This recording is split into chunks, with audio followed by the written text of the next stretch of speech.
Subscribe करें और bell दबाएं ताकि कोई खबर रह न जाए।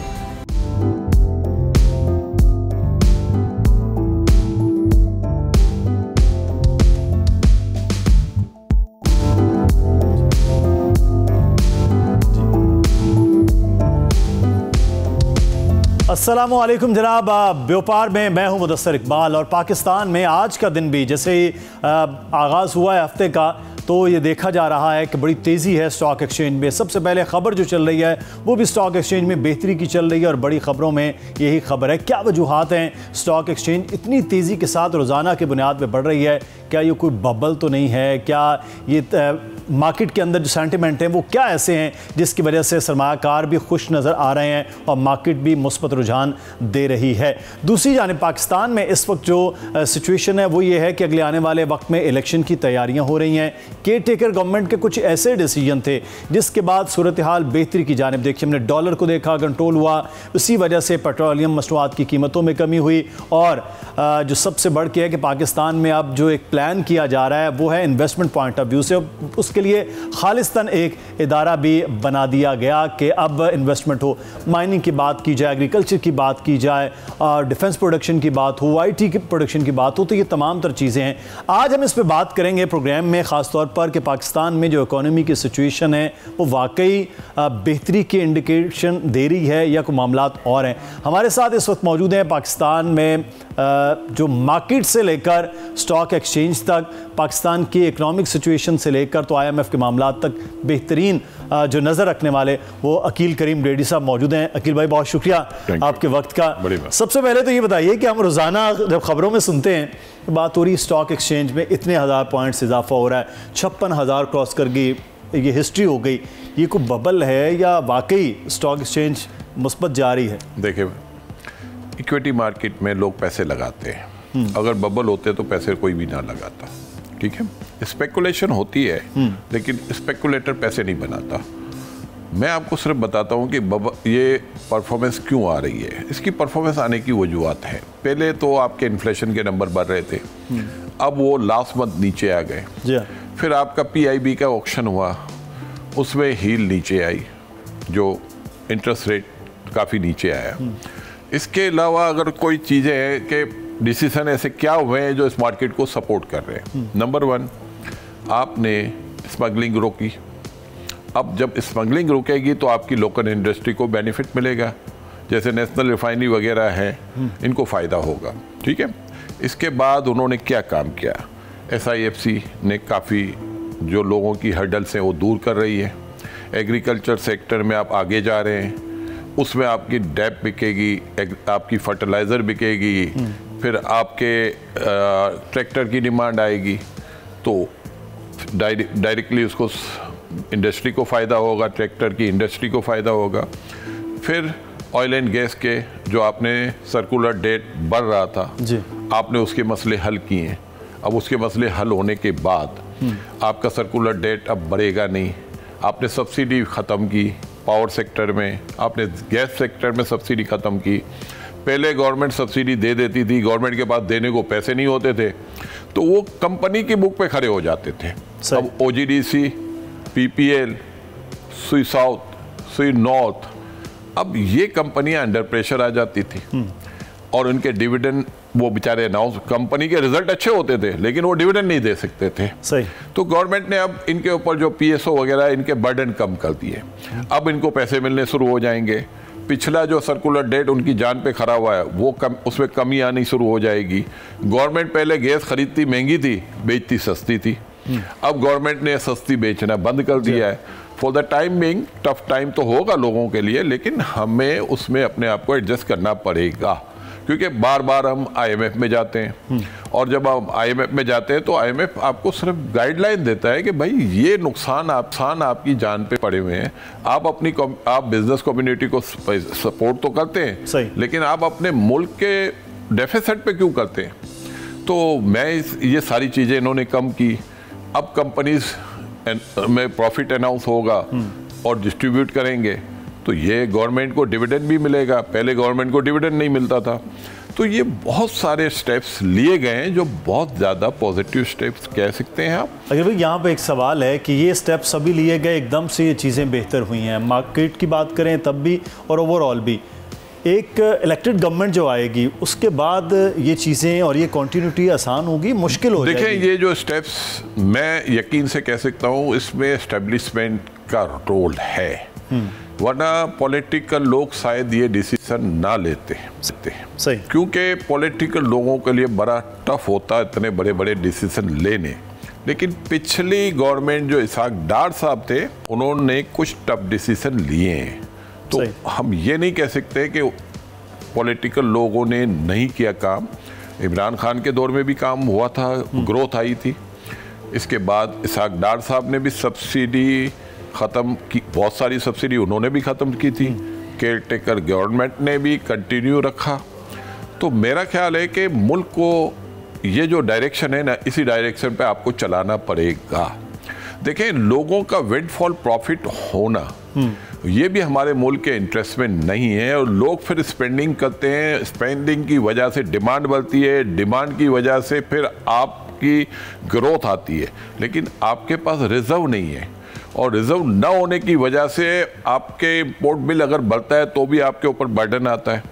तो हमें पॉलिसी बहुत एहतियात से बनाने की ज़रूरत है, और उस तरह की पॉलिसी बनानी है कि बहुत ज़्यादा ग्रोथ शायद हम अफोर्ड भी नहीं कर सकते, लेकिन बेरोज़गारी भी ना हो। जैसे इस वक्त जो सिचुएशन है, मैं समझता हूँ energy, finance ministry, commerce ministry, interior, ये सब मैं समझता हूँ इस वक्त अपना अपना रोल अच्छा रोल प्ले कर रहे हैं, और हमें इनको सपोर्ट करने की ज़रूरत है।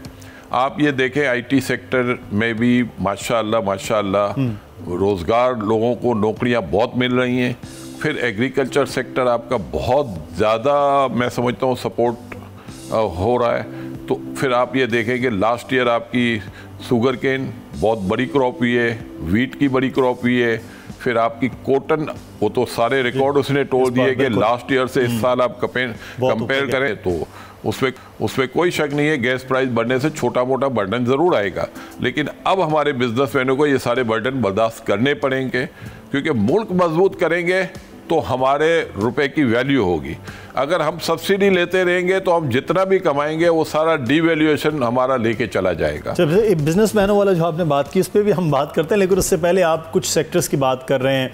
तो SAFC बनाई गई है, अब वो इदारा, हमने कहा कि एग्रीकल्चर में कुछ नई चीज़ें हैं, नया मामला, माइंस बहुत बड़ा एक हमारे पास ऐसा सेक्टर जिस पे हम उस तरह नहीं काम कर पाए। SAFC का इदारा और अगली आने वाली हुकूमत, दोनों किस तरह से आप देख रहे हैं? देखिए, SAFC ने माशाल्लाह जो काम किया है ना, अब हम किसी भी बात पे सुनते हैं कि यार फला जगह ये मसला है, SAFC में भेजते हैं, वो मसले का हल निकल आता है। हमें इसकी ज़रूरत है। हमारा मुल्क एस्टेब्लिशमेंट और पॉलिटिकल लोग मिल के चलाएंगे तो उसके रिज़ल्ट अच्छे आएंगे।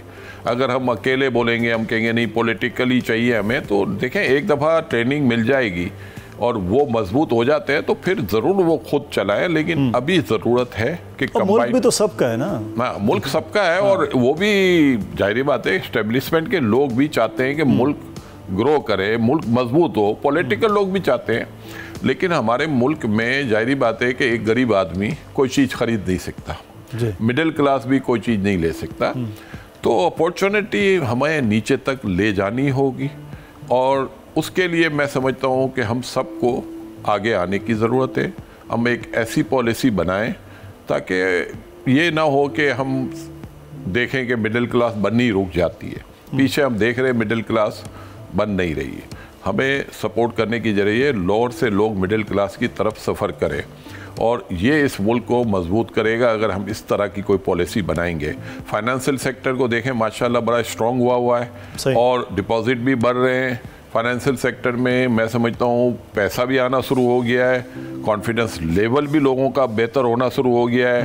पहले लोग डॉलराइजेशन की तरफ थे, मार्केटें स्लो थी, लोग समझ रहे थे कि कारोबार में तो पैसा नहीं बनेगा। अब लोगों को ये समझ आया कि कारोबार में पैसे बन रहे हैं। इसमें कोई शक नहीं है कि अभी भी मुश्किल टाइम है, लेकिन मुश्किल टाइम तो आप अपने ऊपर कॉन्फिडेंस करेंगे, आप एक्टिविटीज़ में हिस्सा लेंगे, और अगर आप एक्टिविटीज़ करेंगे, लोगों को रोज़गार देंगे तो टाइम खुद ब खुद अच्छा आ जाएगा। डिमांड तो ख़त्म नहीं हुई है, 24 करोड़ 25 करोड़ का ये मुल्क है, डिमांड तो है। और कोशिश करें कि आप इंपोर्ट करने की बजाय लोकल फोकस करें, क्योंकि हमारी लोकल इंडस्ट्री है, जैसे टाइल्स वगैरह हैं और भी बहुत सारी चीज़ें हैं जो पहले स्मगलिंग होके आ रही थी, अब उसमें कमी आई है और लोकल इनकी सबकी सेल बढ़ना शुरू हो गई है।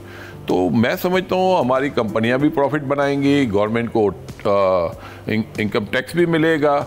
और तो मेरा तो ख्याल है कि इस वक्त तो सिचुएशन हम देख रहे हैं, कंपनियां तो परफॉर्म हमने मुश्किल वक्त में भी देखा, वो बड़ा ज़बरदस्त कर रही थी अकील साहब, लेकिन मुल्क उस तरह से तरक्की नहीं कर पाई। ये क्या है? वजह बताता हूँ। देखिए, हमारी, मैंने कहा ना कि पहले में अब में थोड़ा सा फ़र्क है।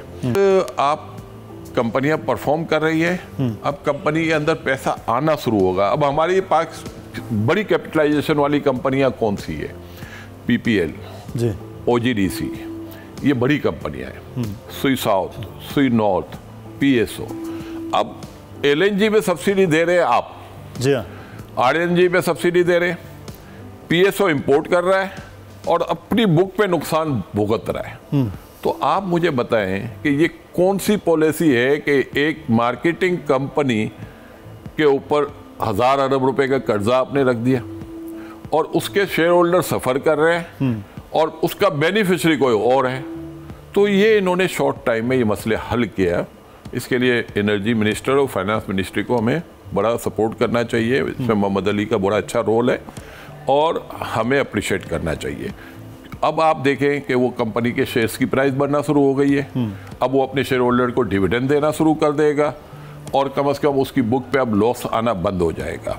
प्रीवियस लॉस में भी आज हमने देखा कि गवर्नमेंट ने PSO को भी सपोर्ट किया है और जो पैसे उनको देने हैं, अगर उनको आप कोई शेयर्स दे देते, OGDC है, PPL है, ताकि आप अपना कर्जा भी साफ करें, तो वो शेयर्स जब उनके पास इन्वेस्टमेंट में आ जाएंगे तो उसके ऊपर डिविडेंड आएगा, तो उनकी डिविडेंड इनकम भी बढ़ जाएगी और उनके शेयर होल्डर भी उसका बेनिफिशियरी होंगे। तो इसी तरह हम चाहते हैं OGDC है।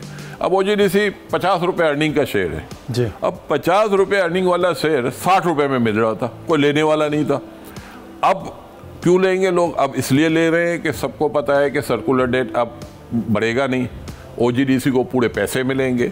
जब OGDC को साल के 50 रुपये मिल जाएंगे तो वो 25 रुपये डिविडेंड दे सकता है, 30 रुपये भी दे सकता है। इसी तरह PPL है, उसकी भी 40-45 रुपये अर्निंग आ सकती है, वो भी 20-25 रुपये डिविडेंड दे सकता है। और मार्केट में आज भी उसकी प्राइस 80 रुपये है, तो उसकी डिविडेंड हील इतनी बड़ी हो जाएगी कि उसको लोगों को बैंकों में पैसे रखवाने की भी ज़रूरत नहीं है। आप अच्छे डिविडेंड हील पे आप ले, 3-4 साल में आपका पैसा आपके घर में वापस आ जाएगा। तो ये जो डिसीजन लिए गए ना, ये मार्केट पॉइंट ऑफ व्यू से तो बहुत अच्छे डिसीजन है। लोग कहते हैं अचानक मार्केट में क्या हो गया जो लोग तेज़ी कर रहे हैं। भाई, तेज़ी की वजूहत है, बगैर वजूहत के कोई पैसे नहीं लगाता। हाँ, स्पेकुलेशन होती है, मैं लोगों को कहूँगा एहतियात ज़रूर करें। आप किसी ऐसे स्टॉक्स पे ना जाएं, आप रिसर्च रिपोर्ट वगैरह देखें, अगर वैल्यू है तो बाय करें, नहीं है तो ना करें। सही, बिल्कुल। अकील भाई, इस पर मज़ीद बात करते हैं, न्यूज़ स्टूडियो की तरफ चलते हैं।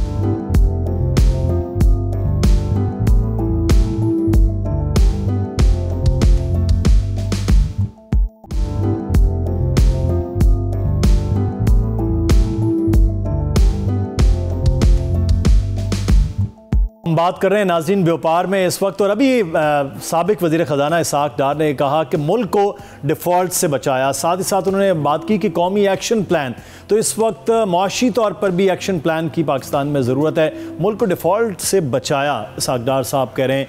तो ये डिफ़ॉल्ट से बचाने के बाद अब मुल्क की तरक्की का जो रास्ता है वो किस तरह से आगे बढ़ाया जा सकता है? देखें, मसला हमारे साथ ये है कि हर गवर्नमेंट आती है, उसका एक ही डायलॉग होता है कि डिफॉल्ट से बचाया। अब डिफॉल्ट की तरफ जाए क्यों? हमें अब ये सोचना है। अब बचाने वाली बात नहीं है, हमें ऐसे स्टेप्स लेने हैं कि हम डिफॉल्ट की तरफ ना जाएं। और उसके रास्ते हैं, आप एक ऐसी पॉलिसी दें जो भले बिजनेसमैन बहुत खुश ना हो, लेकिन कम से कम अपने इंपोर्ट बिल को कंट्रोल करें, अपने खर्चों को कम करें, आप एक्सपोर्ट बढ़ाएं और पाकिस्तान बहुत आसानी से ये सारे काम कर सकता है। हम अच्छी पॉलिसी बना के बहुत सारे काम कर सकते हैं। सबसे पहली बात, 1000 किलोमीटर की कोस्टल बेल्ट है जी, और इस कोस्टल बेल्ट का हमने आज तक कोई फ़ायदा नहीं उठाया। दुनिया भर में विंड्स जो हैं, एनर्जी वहाँ दुनिया में मैं कहता हूँ आपको सारी अपनी इंडस्ट्री इस इंडस्ट्रियल जोन बनाएं, यहाँ जेटी बनाएं और इंडस्ट्री को यहाँ शिफ्ट करें जो एक्सपोर्ट ओरिएंटेड है। सही। उनको सस्ती ज़मीन दें और जो काम करता है उससे काम करवाएं। और ये प्रपोज़ल मुझे पिछले दिनों में मिला था फवाद हुसैन फवाद साहब से। सही। और एक प्राइवेटाइजेशन के ऊपर इशू था और उन्होंने हमें बड़ा सपोर्ट किया, मेरा बड़ा दिल खुश हुआ। और उन्होंने एक प्रपोज़ल खुद भी दिया कि हमारे पास कुछ ज़मीनें हैं, हम चाहते हैं कि रेंट पे दें इंडस्ट्रीज़ को, क्योंकि इतनी महंगी ज़मीन खरीदते हैं, वायबल नहीं होती इंडस्ट्री। तो उन्होंने बड़ा अच्छा प्रपोज़ल दिया और वही प्रपोज़ल लेके मैं आगे आपसे बात कर रहा हूँ कि अगर हम कोस्टल बेल्ट पे इंडस्ट्रियाँ दे दें लोगों को, जेटियाँ बना के दें या खुद बना लें, और जो एक्सपोर्ट यहाँ से कर रहे हैं सारे लोगों को वहाँ जगह मिलनी चाहिए। यहाँ बैठ के ये अपनी एक्सपोर्ट के ऑर्डर लें, जो रॉ मटेरियल है वो आएगा यहाँ, उनको ये यहाँ से पंजाब ले जाएंगे, सरहद ले जाएंगे, इनकी कॉस्ट बढ़ जाती है। यहीं इंडस्ट्रियल जोन बनाएं, यहीं लेबर कॉलोनियाँ बनाएं और अपॉर्चुनिटी उनको मिलेगी, ये वायबल होंगे और दुनिया से compete करेंगे और अपनी एक्सपोर्ट डबल कर सकते हैं।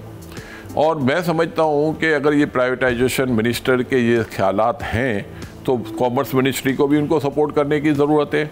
और ये दोनों कंबाइन अगर डिसीजन लेंगे तो डेफिनेट हम। अच्छा, आपकी मुलाकात हुई है फवाद हसन फवाद है, तो प्राइवेटाइजेशन के इस वक्त बहुत ज़्यादा बात हो रही है कुछ इदारों के हवाले से, लेकिन ये प्राइवेटाइजेशन आप समझते हैं हल हो जाएगा और ये कर भी लेगी कम? देखिए, मेरा ख्याल है कि हमने तो एक हमारा हयात रेजेंसी इशू था उसके लिए गए थे। सही।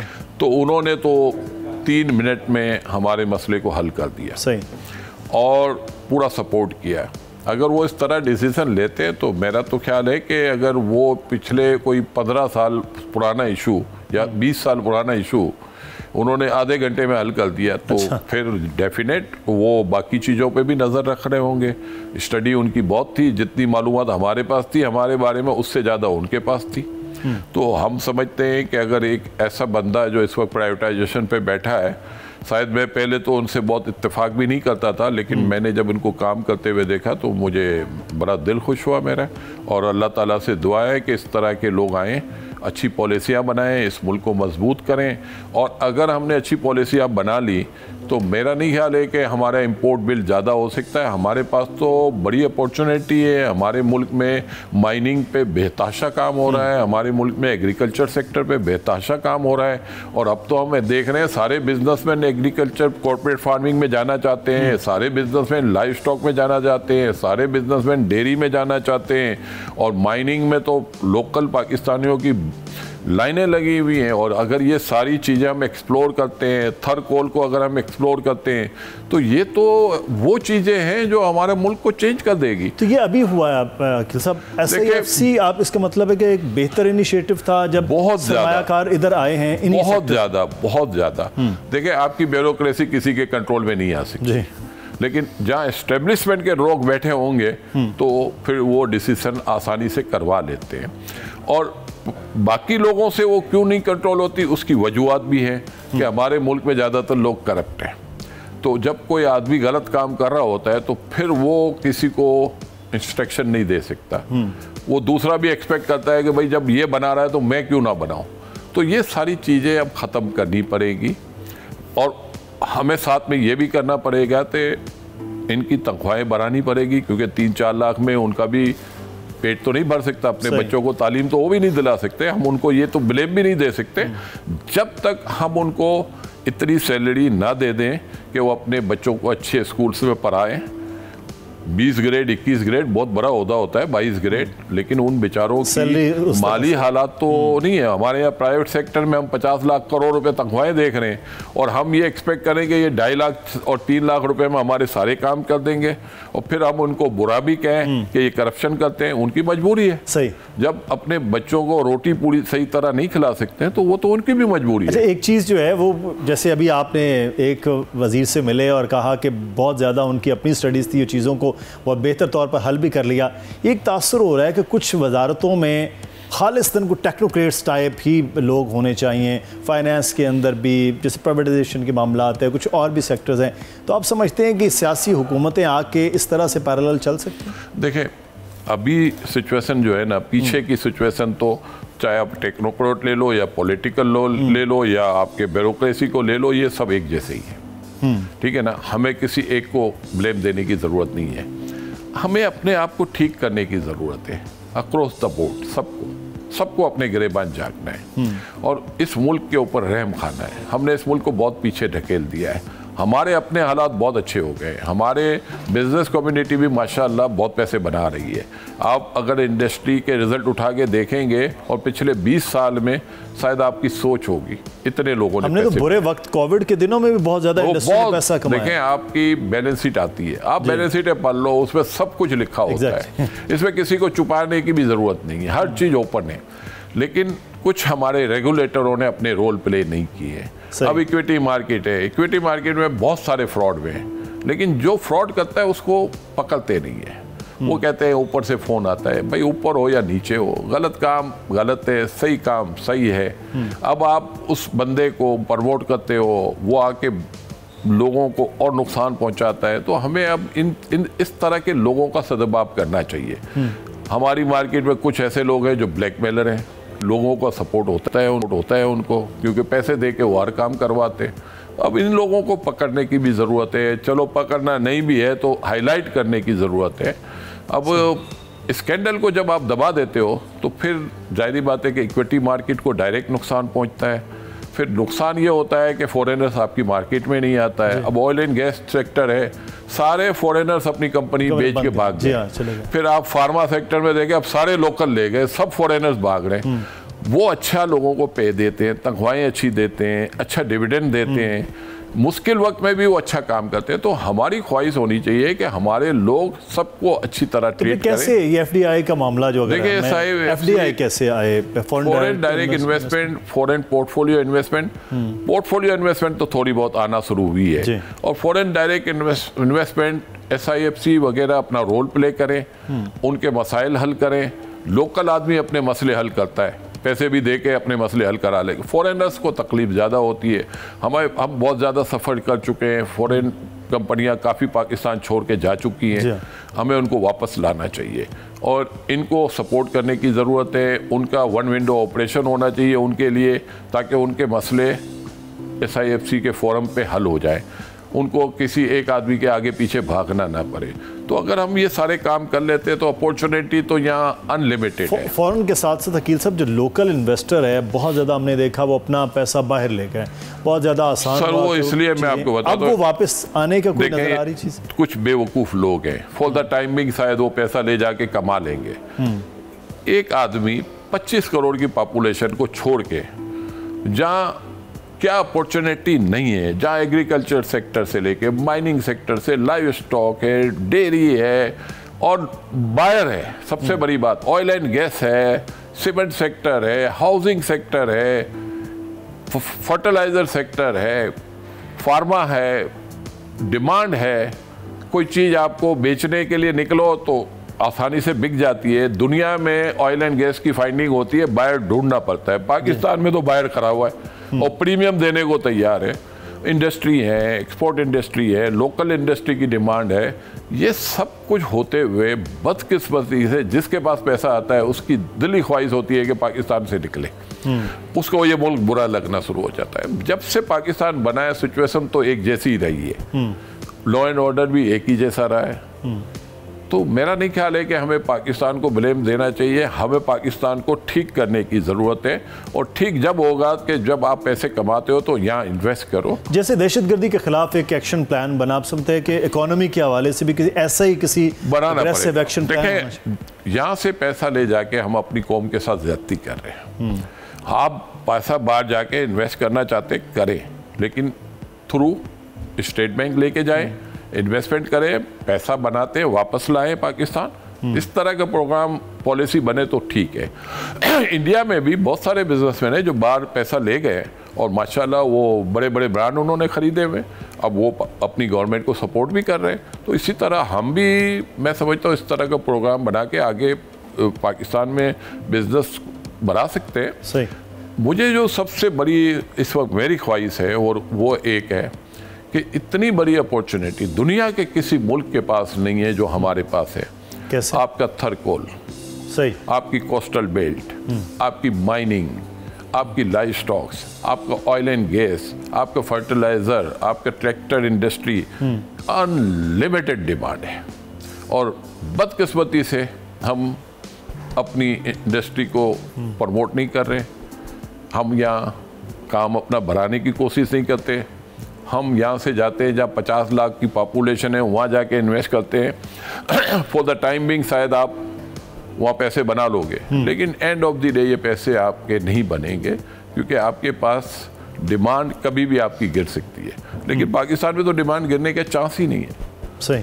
तो आप पाकिस्तान को छोड़ के कहीं भी जाएंगे आप end of the day beneficiary नहीं होगा। फॉर द टाइमिंग हो जाएगा। हमने देखा है कि यहाँ से ड्रेन हो रही है, एक तो सरमायाकार, दूसरा यहाँ का पढ़ा लिखा नौजवान। पिछले चंद महीनों में आपने 1 मिलियन के उसकी वजह है, पढ़ा लिखा का कोई कसूर नहीं है। अगर बिजनेसमैन अपना बिजनेस बाहर ले जाएंगे और लोकल इंडस्ट्री नहीं लगाएंगे, लोकल एक्टिविटीज नहीं करेंगे, तो पढ़ा लिखा नौकरी कहाँ से लेगा?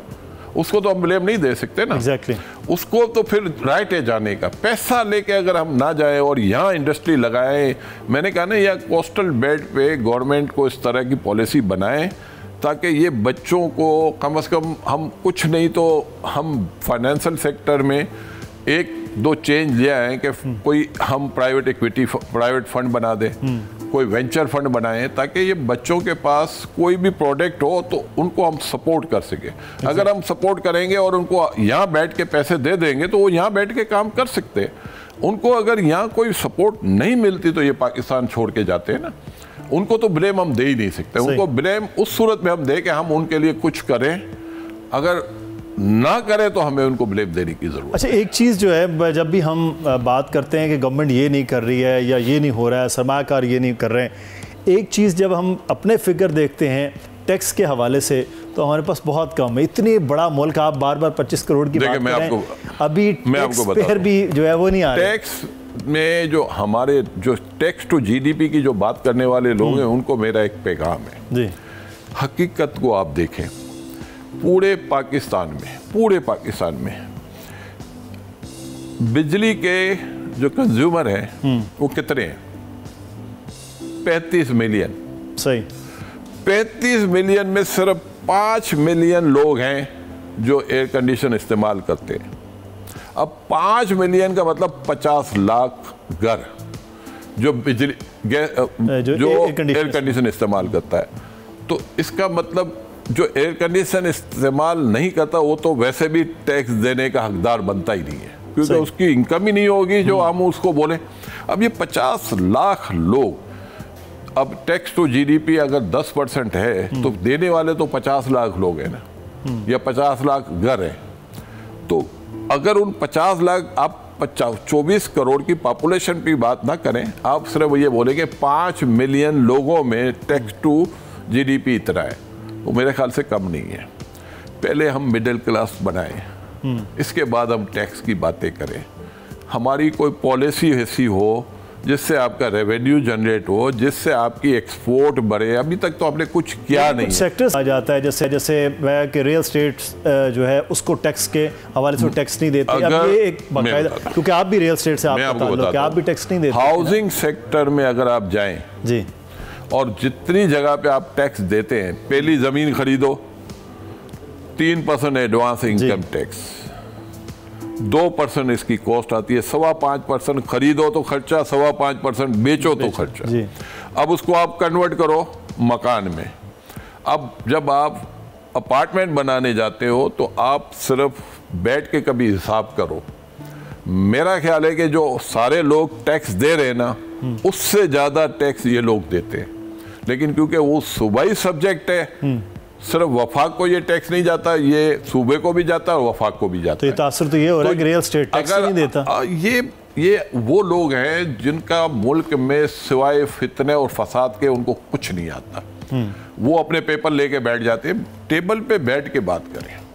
आप कॉन्ट्रैक्टर को कॉन्ट्रैक्ट देते हैं, उसके ऊपर भी 12% 14% टैक्स देना पड़ता है। आप सैलरीज पे भी टैक्स देते हो, आप स्टील खरीदते हो, उस पर भी गवर्नमेंट को टैक्स मिलता है। आप सीमेंट की बोरी खरीदते हो, एक बोरी पे गवर्नमेंट को 400 रुपए से लेके 500 रुपए टैक्स मिलता है। एक प्रोजेक्ट में सीमेंट की कितनी बोरी इस्तेमाल होती है, खाली हिसाब कर लो आप। ये बेवकूफ़ी की बातें करते हैं। अब आप ये कहते हैं कि 50 जगह टैक्स देने के बाद फिर रह क्या जाता है कि जो बेचारा हाउसिंग सेक्टर इस वक्त सबसे ज़्यादा सफ़र कर रहा है।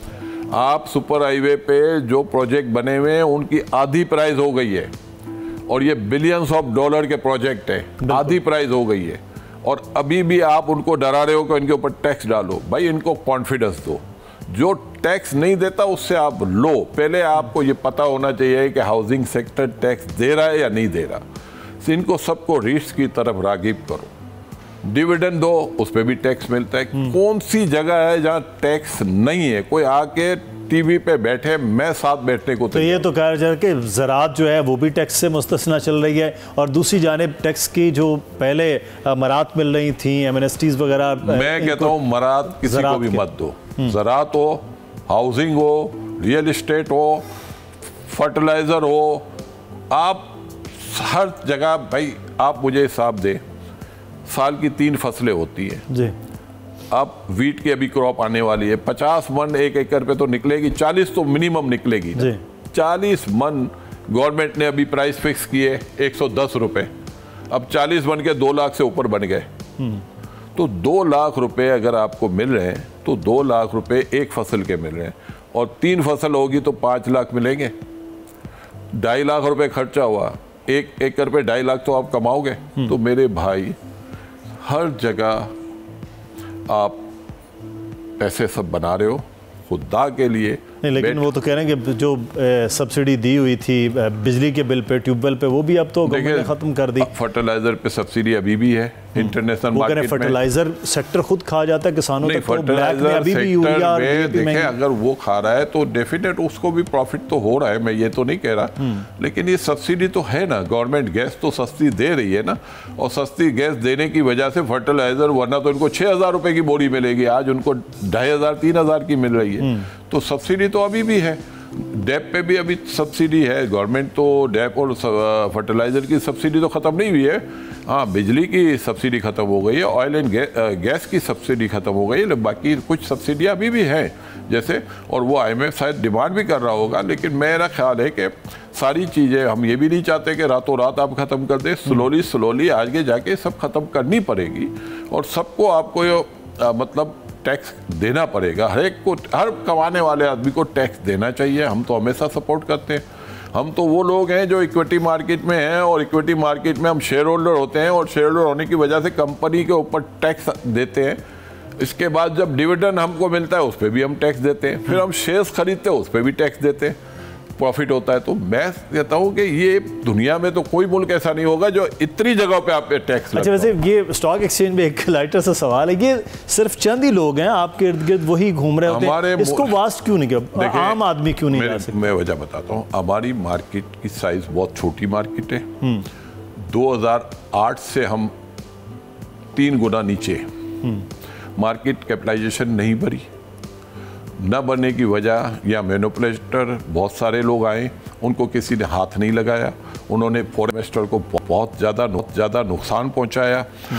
अगर रेगुलेटर ने उनको पकड़ा ज़रूर, और उनको कोर्ट में ले गए, और कोर्ट में ले जाए, लेकिन कुछ नहीं हो रहा क्योंकि वो स्टे लेके बैठ गए। और पाकिस्तान में आपको आज मेरे ख्याल से, मुझे ये पता है कि 2011 में या 12 में केस फाइल हुआ था, criminal case criminal case file होने के बाद उनके खिलाफ कोई एक्शन नहीं हुआ। 2012, 13, 14 में स्टे हुआ है, वो आज हम 23 में बैठे।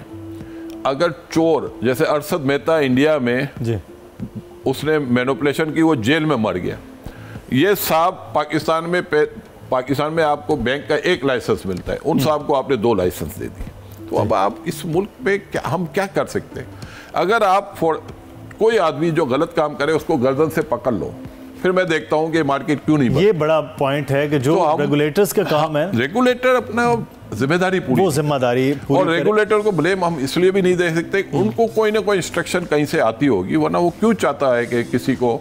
बहुत सारे ऐसे पिछले रेगुलेटर गए, उनको अभी भी आप तो इन्वेस्टिगेट करें। मुल्क के मफाद में, अकील साहब वक्त पे खत्म हो रहा है, मुल्क के मफाद में ये ज़रूरी है कि पाकिस्तान का पहले सोचा जाए, बाकी तमाम तर चीज़ें पाकिस्तान कुछ बात। बहुत शुक्रिया, थैंक यू अकील साहब, बड़ी मेहरबानी। नाज़रीन, प्रोग्राम से जो है वो मुदस्सिर इकबाल को इजाज़त दीजिए। इस उम्मीद, इस दुआ, तवक्को के साथ कि पाकिस्तान जिस डायरेक्शन में है इसी में आगे बड़े बेहतरी की जानिब तो मामलात पाकिस्तान के लिए और पाकिस्तान के आम आदमी के लिए, इकॉनमी के लिए बेहतर हो सकते हैं। अल्लाह हाफिज़। भाई थैंक यू।